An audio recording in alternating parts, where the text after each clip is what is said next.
Okay.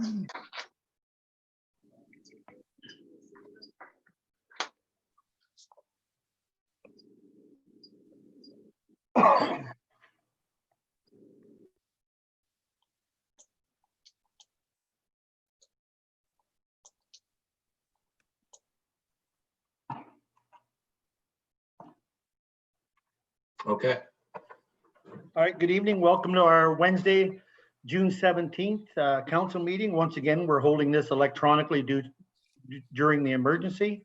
So click on the link below for viewing for the open meeting for anybody who's wanting to watch. Call to order. I believe we have everyone. Disclosure of pecuniary interest. Send it through in writing through email, I think. Jackie, would that be right? That you'd receive an email if you had some? Yeah. Okay. All right. Minutes of the previous meeting from June 3rd, 2020, the regular meeting. Any business arising or any questions on that? Seeing none. A motion? Councillor Nicol, Councillor Moyer, all in favor? Carried. Thank you. Delegation none. Public meetings none. Departmental reports. Jackie, you have one for the Emergency Electronic Planning Act public meeting protocol. Thank you. To the mayor, members of council, a report has been prepared for you. It's regarding setting a protocol for Planning Act public meetings during emergencies. There's attachments there that have been drafted outlining very detailed of how a meeting would progress under the public meeting, and it's meant to mimic as closely as possible as our in-person public meetings. So this was vented through the county lawyer, and the other lower tier municipalities also have been meeting to create a uniform document as close as possible. The staff also had somewhat of a little bit of a trial run at that in how the background is going to work. So setting the process, as you can imagine, is fairly straightforward as far as the processing of applications, that type of thing. The protocol is trying to ensure that the public meeting component is able to be met through electronic means, not only by video, but people would be able to call in as well. So there's a lot of background that goes into effect with getting this, or to do this undertaking. And I do want to thank Mike for being able to step in and do this for us. Even now, it does take a lot of coordination to get these type of meetings underway, and it will take that much more to get a public meeting. But we also have been advised that the temporary relief we had on the timelines under the Planning Act during the emergency that were in place are going to expire June 22nd, and the regular timelines that we have to process planning applications will come into effect. So we've got a lot of things working. So July 22nd, that meeting was set on your schedule, and we are proposing that to be mainly a planning only meeting. However, as we get closer to that date and getting the agenda set, it may have to entail some regular meeting as well. But first and foremost, it will take into account planning. So we have a couple of applications that's been in the queue, and I'm starting to process them now in anticipation that the protocol would be received by council and approved. If there's any questions, I'd be happy to answer. Otherwise, the recommendation we'd be looking for is that council receive the report, that the public meeting protocol would be added as an Appendix 3 to our procedural bylaw 7 of 2018, which was amended by bylaw 33 of 2020. And that's dealing specifically with electronic meetings. And now this appendix deals specifically with planning public. And that staff be directed to begin processing planning applications when appropriate that could be considered at upcoming electronic meetings. Okay, questions?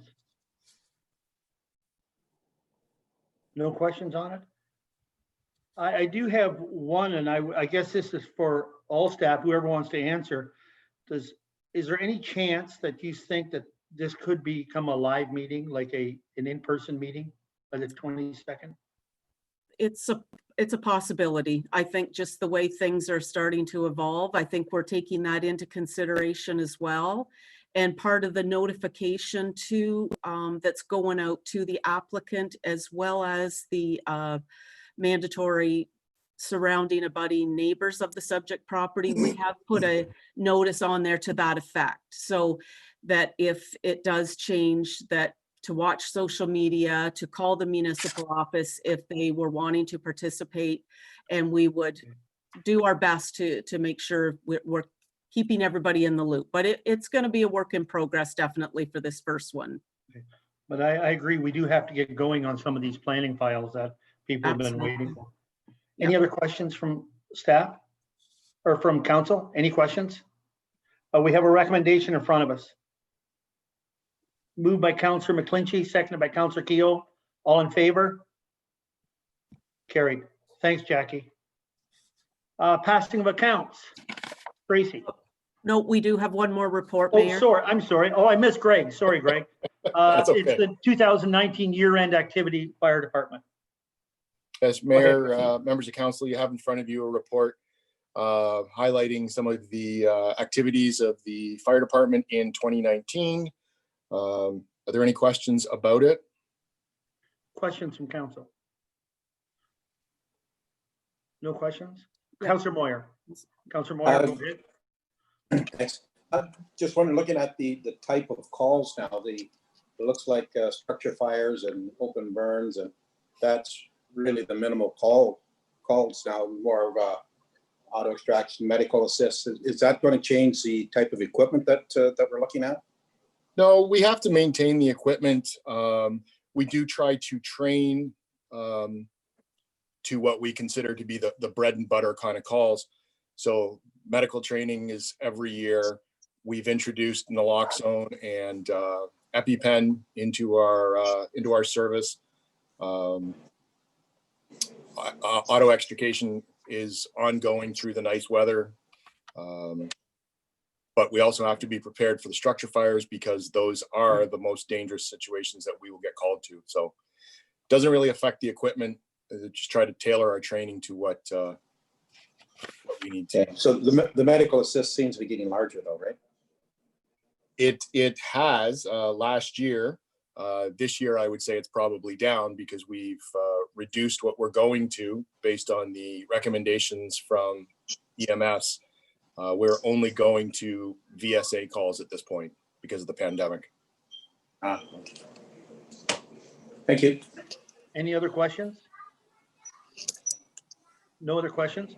Greg, just a question general about the fire department. How's everyone doing over the pandemic? How's the firemen doing on this, the firefighters? I think pretty good. People are anxious to get back to training. Back on the number of people who are going to the fire station at any one time, trying to keep it to that same kind of a bubble of the people that they generally work with on their squad. So that if we did have any kind of an issue, we've limited how many people are exposed to any one person. But in general, pretty good, and people are anxious to get back to the normal. Okay. Okay. Any other questions from council? We have a report. We need a mover for the report. Councillor Hemming, Councillor Nickel, all in favor? Carried. Thank you. Thanks, Greg. Thank Now passing of accounts from May 27th to June 11th. Tracy. Thank you, Your Worship.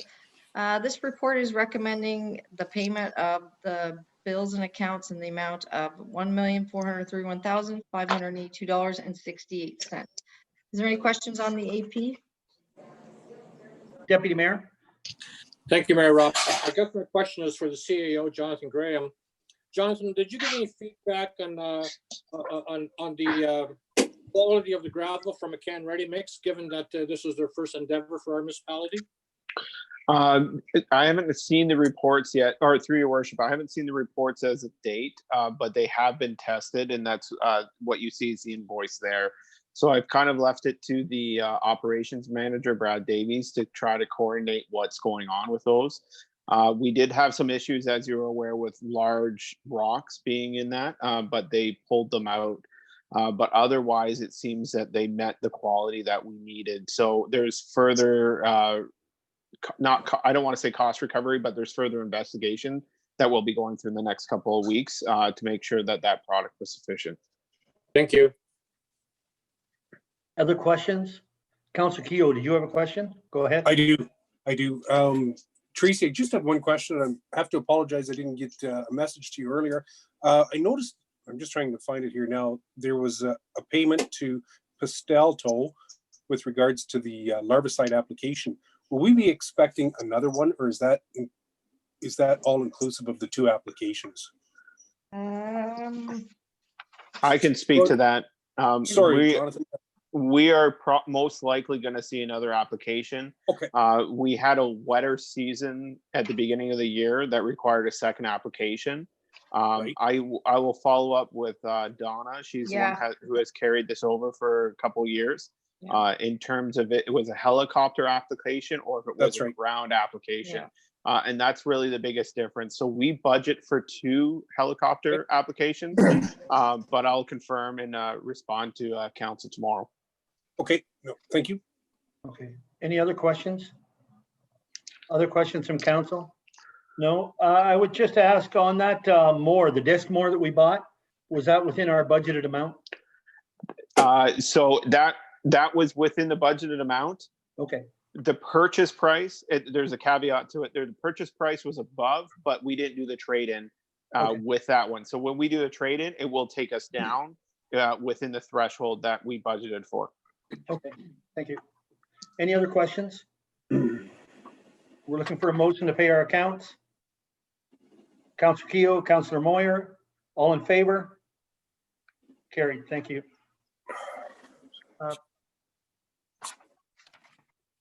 Sorry, I'm having a technical problem.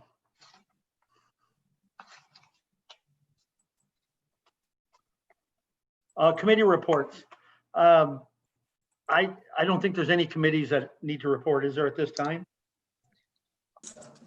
Anybody have anything? Okay. Correspondence. City of Brantford, motion support to establish Essential Workers Day, March 17th. Receive and file. Notice of public meeting from Middlesex Center pertaining to planning applications abutting our boundary. Receive and file. Any comments on that?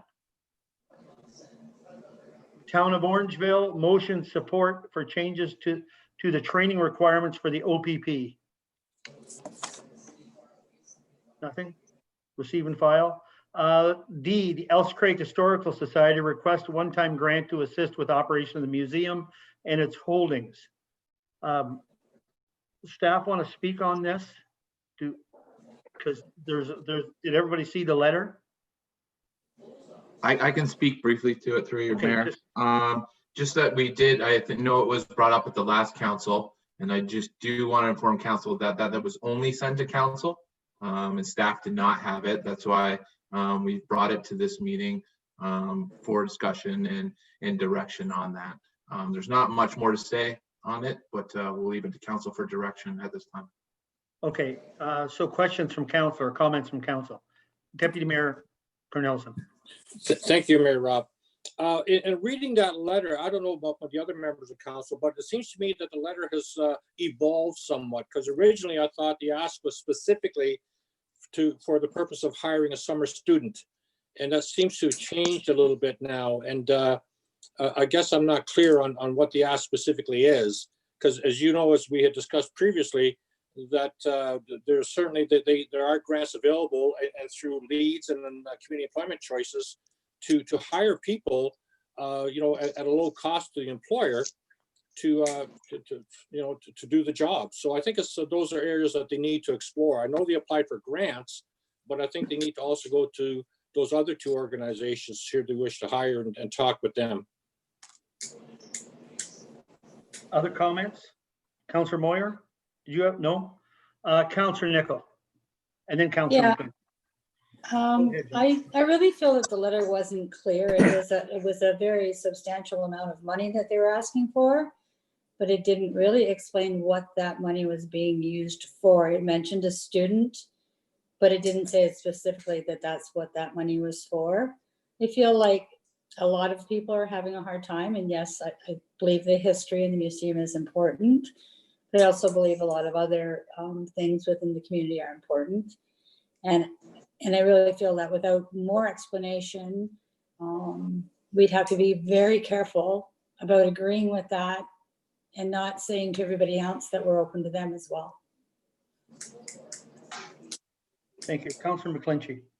That's basically what I was going to say as well, because there's other non-profit organizations that are struggling at this time too, because they are not raising any money because everything is closed. So it would be kind of setting precedents if we looked at one and not the other. So I agree with Councillor Nichols that, you know, we have to be all on the same wavelength when it comes to that sort of thing. So. Okay, other comments? One comment I would just make was we did donate to the food bank and to the VON, and we don't know if those programs will need support again before this is over. And right now they are helping direct help to our residents in our community that are needed. So that's just a comment that I would make to that. But so staff needs direction on, I would say, need direction how to go on this. And so Jackie, you wanted to talk on this? What I could offer to council is just a motion that they could consider that they are just unable to support the request at this time. Okay. I would make that Council? motion. Adrian, you're making that motion? Yes, I am, Rob. Moved by the deputy mayor and seconded by Councillor Nicol, is that right? Correct. Okay, discussion on that? All in favor? All in favor? Carried. Thank you. Okay. Other and urgent business, Decoration Day services for Park Hill and Sylvan Cemetery. Due to the restriction, is staff going to speak on this? Is someone going to speak on this? Go ahead, Jackie. Thank you.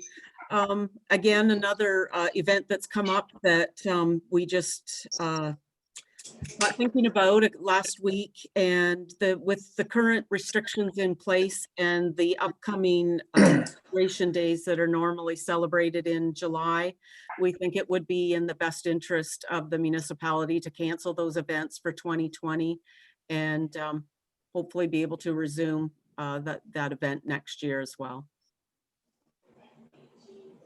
Any questions from council? No? You're nodding your head like that's the right thing to do, yes? Okay. All right, sounds good. Mayor, can we maybe Yeah. just get direction in a motion from You need a council motion that for we're it? in agreement to that? Okay, Councillor McClinchy and Councillor Moyer. Discussion? All in favor? Carried, thank you. We're down, there's the deferred items too that you can have a look at. Communication, including county council. Deputy Mayor, would you like to start on that? Yes, thank you, Mayor Rob. I don't believe there's a great deal from County Council other than we initiated our strategic plan yesterday. We'll be having another follow-up meeting on next Tuesday, June the 23rd. I found it to be a very productive meeting, and I thought it was very well organized. And I'm excited to see what the outcome will be. I don't know if you have anything you wish to add, Mayor Rob? No, I think that is, we're just working on the strategic plan. I think so that we'll see how that goes. Closed meeting, we have nothing, of course. Consideration of matters arising from closed, nothing. Reading of bylaws. And this evening, it's just your confirming bylaw number 44 for first and second reading. Mover. Deputy Mayor, Councillor McClinchy, all in favor? And third and final reading. Councillor Hemming, Councillor Keogh, all in favor? Carried. I can't get over how short these meetings are when there's no planning or anything in them. And no public input. It's amazing. So we're just looking for a motion to adjourn. Councillor McClinchy, Councillor Keogh, Yeah. all in favor? Thanks, everyone. Well, that was quick. Yeah, thanks, everyone. Have a good Bye, evening. guys. Thank you. Bye.